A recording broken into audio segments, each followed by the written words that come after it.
ये देने की कोशिश हो रही है कि भैया एक यही है जो मोदी जी से लोहा ले रहा है, रोजी रोटी कमाने के लिए लड़ना पड़ रहा है। किसानों के ऊपर ये मुद्दा आज क्या है, पहले उस पर, आज किसान मुद्दा नहीं है सर, आज शराब मुद्दा है, आज पानी मुद्दा है। मतलब पानी में भी, पानी की भी कहानी लेकर आ जा रहे हैं आप। नहीं, मैं तो कह रही थी आपको, आप बता दीजिए कि कितना, अरे ऐसे नहीं ना, सुनिए अब एक एक करके, अब एक एक करके, अब इस तरह से नहीं, अब एक एक करके। विनीत जी, ठीक है, निमान जी, क्या ये दिखाने की कोशिश है कि भैया एक यही है अरविंद केजरीवाल जो मोदी जी से, मोदी जी से लड़ सकता है, जो मोदी जी से लोहा ले सकता है। सर एक सेकंड, आप लोग डिरेल करने की कोशिश कर रहे हैं। अगर मुद्दे पर कोई काउंटर है तो आप रखिए। सकता है और इस तरह से बातचीत तभी करता है जब उसके पास मुद्दे नहीं होते। आपको दो चीज पूछना चाहता हूं और जरा ठंडे दिमाग से जवाब दीजिए। क्या दिल्ली सरकार ने 45 करोड़ रुपया वकील को फीस दी क्या? और वो केवल एक जवाब, सर मैं बोलता, देखिए मेरी परवरिश ऐसे घर में हुई है कि मैं बीच में नहीं बोलता। 40 करोड़ रुपए से पहले 6000 करोड़ का हिसाब। आप मेरी परवरिश ऐसे घर में कि मैं बीच में नहीं बोलता हूं। आप ईडी, आप अगर जनता को गुमराह करेंगे तो जनता चाहती है। विनीत जी, लेकिन आपसे मेरा एक सवाल है, एक सेकंड, जनता चाहती है आपके बीच में बोलने। निवान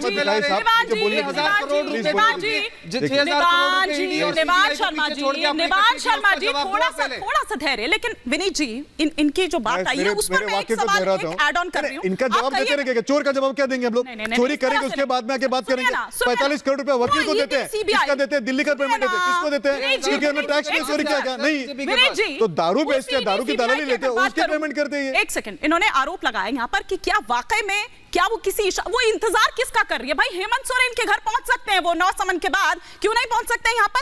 क्या किसी चीज का इंतजार कर रहे हैं? किसी इशारे का इंतजार कर रही है क्या? ईडी भी, सीबीआई भी चली जाए? नहीं, मुझे देखिए, दिल्ली की सामान्य जनता एक सवाल पूछना चाहती है। जो 45 करोड़ रुपया वकील को पेमेंट हुआ था जो लिकर केस के अंदर, वो क्यों हुआ था? क्या ये अरविंद जी के घर से गया था क्या, या दिल्ली के ट्रेजरी से गया था? और क्यों गया था? और ये किसको पेमेंट किया? कौन है वो वकील जिसको 45 करोड़ रुपए देगा? एक बात। नंबर 2 बात, किस लिए ड्राई डे कम किए गए? किस लिए 2% से 12% का कमीशन किया गया? किसके लिए इन्होंने जो घंटे जो थे बढ़ा दिए? किसके लिए उम्र कम की गई? भाई आपने इतनी उम्र कम कर दी कि बच्चे भी दारू पी सकते हैं। नहीं, मधुशाला बेचने का इतना उनको शौक था इनका कि पाठशाला में भी करप्शन, मधुशाला में भी करप्शन। और तीसरा मैं आपको बताऊं, प्रस्ताव था जिसे सरकार ने निरस्त कर दिया। एक बार सुन लीजिए ना, कोई प्रस्ताव था नहीं हुआ। सर बताया था कि इससे इतना रेवेन्यू जनरेट हो रहा है, ये फायदेमंद है, ये कहा गया था, मान्य नहीं होता है। अगर उसको नियम बनाया हो, कैसी बात कर रहे हैं आप? दुष्यंत जी, गलत बात कर रहे हैं। थोड़ा सा फैक्ट चेक कर लेते हैं यहाँ पर। आपके साथ में निवान जी बैठे हुए हैं, झूठ बोल रहे हैं। आप सुनिए ना दुष्यंत जी, पढ़े लिखे झूठ कौन बोल रहा है? अपमान कर रहे हैं। अच्छा एक बात बताइए, निवान जी आपके साथ ही बैठे हुए, पूछ लीजिए उनसे कि उससे फायदा हुआ कि नुकसान हुआ? भाई सरकार यही तो कह रही थी कि उससे फायदा हुआ, यही कहा था ना। और अगर इतनी सच्चाई को डिफेंड करूंगा, ईमानदार आदमी को मैं डिफेंड करूंगा। वो ईमानदार अरविंद केजरीवाल तो वो ईमानदार है जिन्होंने 2013 में बोला था कि राहुल गांधी सबसे बड़ा भ्रष्ट आदमी है, जिसने बोला था शीला दीक्षित जी भ्रष्ट है, जिसने बोला था कपिल सिब्बल भ्रष्ट है, इन सबको जेल में डालूंगा। और आज देखो कांग्रेस पार्टी की वो दुर्गत हो गई है, नेशनल पार्टी की, जिसने इनको भ्रष्ट बोला, उसकी पूजा कर रहे हैं, फोकस बचा रहे हैं। ये गजब था। ठीक है, आपको रोक रही हूँ, एक बार गुरु प्रकाश पासवान जी का रुख करूंगी। एक सेकंड सर, एक सेकंड, स्टूडियो को ऑडियो आउट कर दें एक बार जरा। गुरु प्रकाश पासवान जी, सिर्फ गुरु प्रकाश पासवान जी ऑन एयर रहेंगे, वरना उन तक सवाल नहीं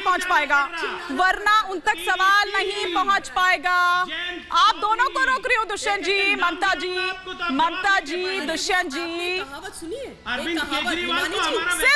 सिर्फ गुरु प्रकाश पासवान जी की आवाज ऑन एयर जा रही है। सर क्यों इतनी एनर्जी वेस्ट कर रहे हैं? अरे दुष्यंत जी काहे इतनी एनर्जी वेस्ट कर रहे हैं? एनर्जी वेस्ट कर रहा हूं मैं। अरे ऑडियो नहीं जा रहा सर, आपका ऑडियो नहीं जा रहा, लेकिन मेरा तो जा रहा है। ऑडियो आपका नहीं जा रहा है।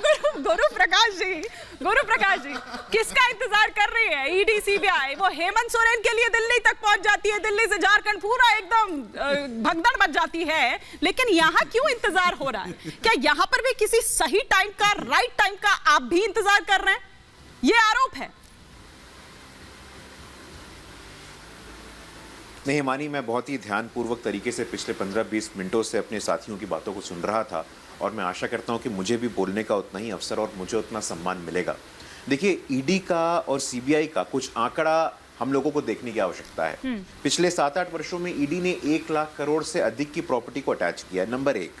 नंबर 2, ईडी के कारण 15,000 करोड़ से ज्यादा पैसे पब्लिक सेक्टर बैंक के जो वापस चले गए थे, जो लोग लेकर के भाग गए थे, वो ईडी के कारण वापस आए हैं। ईडी का 94% से अधिक का कन्विक्शन रेट है। अब ईडी पे ही आप सवाल खड़ा करते हैं, कोर्ट पे ही आप सवाल खड़ा करते हैं। यहां मैं सुन रहा था बहुत सारे लोग ईमानदारी का प्रमाण पत्र बांट रहे थे, ये ईमानदार है, वो ईमानदार नहीं। भैया, हमारे देश में कोर्ट है, हमारे देश में न्यायालय है, और बहुत दुख होता है। अभी मोहल्ला क्लिनिक की बात हो रही थी, देश के प्रतिष्ठित सारी शक्तियां तो आपके पास निकाला है कि एक भी डॉक्टर उपलब्ध नहीं है, एक भी डॉक्टर उपलब्ध नहीं है मोहल्ला क्लिनिक में। आपने बहुत अच्छी सरकार चलाई है पंजाब में, वहां पे दलित समाज के छात्र स्कॉलरशिप के लिए आपके सीएम के घर के बाहर हड़ताल कर रहे हैं, धरना कर रहे हैं। बहुत अच्छी सरकार चलाई है आपने दिल्ली में, एमसीडी के कर्मचारियों को सालों से वेतन नहीं मिला है, बहुत अच्छी सरकार चलाई है आपने। मुझे समझ में नहीं आता है, या तो आप ऐसा करिए, आप ये बता दीजिए कि अरविंद केजरीवाल जी देश के संविधान से ऊपर हैं। अरविंद केजरीवाल जी ने आम आदमी पार्टी के संविधान में तो संशोधन कर ही दिया है कि मैं जब जीवित हूं, आम आदमी पार्टी का सर्वे सर्वा मैं रहने वाला हूं। ऐसी कौन सी पार्टी मानी जी, मुझे बताइए तो आप। और पार्टी में आप देखिए अध्यक्ष बदलते हैं, कांग्रेस तक ऐसी पार्टी है जहां अध्यक्ष बदलते हैं। अरविंद केजरीवाल जी और आम आदमी पार्टी एकमात्र इकलौता विचित्र उदाहरण है कि एक ही व्यक्ति उस पार्टी का सर्वे सर्वा रहता है और दूसरे जो उनके डेप्यूटी होते हैं वो जेल जाते रहते हैं। अभी मैं वीडियो देख रहा था जहां अरविंद केजरीवाल जी ने कहा कि अरे मनीष सिसोदिया तो हमारे भगत सिंह है, सबको भगत सिंह बनाते रहिए और स्वयं मुख्यमंत्री बने रहिए, सबको भगत सिंह बनाते रहिए और स्वयं आम आदमी पार्टी के राष्ट्रीय संयोजक बने रहिए। देखिए, दोहरे मापदंडों की पराकाष्ठा है, ये हिपोक्रेसी है, ये डबल स्टैंडर्ड है। दिल्ली की बात है और अरविंद केजरीवाल जी ने जैसा उदाहरण प्रस्तुत किया, खबर तो ये तक थी कि आरोपों से फेस टाइम खुद अरविंद केजरीवाल ने किया। अरविंद केजरीवाल ने जितना काम दिल्ली में 10 साल में कर दिया, अगर पूरी भाजपा जो है 100 साल भी लगी रहे तो उतना काम नहीं कर सकती। अगर आप दिल्ली के स्कूल्स देखने जाएं, आज ये ठहाके लगा के लोगों का अपमान कर रहे हैं उन गरीबों का जो उन स्कूलों में पढ़ रहे हैं। ये ठहाके लगा के हम तो ये देख रहे हैं कि का अपमान कर रहे हैं जो दिल्ली की हेल्थ फैसिलिटीज है, जहां पे फ्री इलाज मिलता है उन गरीबों को जो कहीं पर अपना इलाज नहीं करवा पाते थे। अच्छा, ये बताइए 21 करोड़ कहां गए?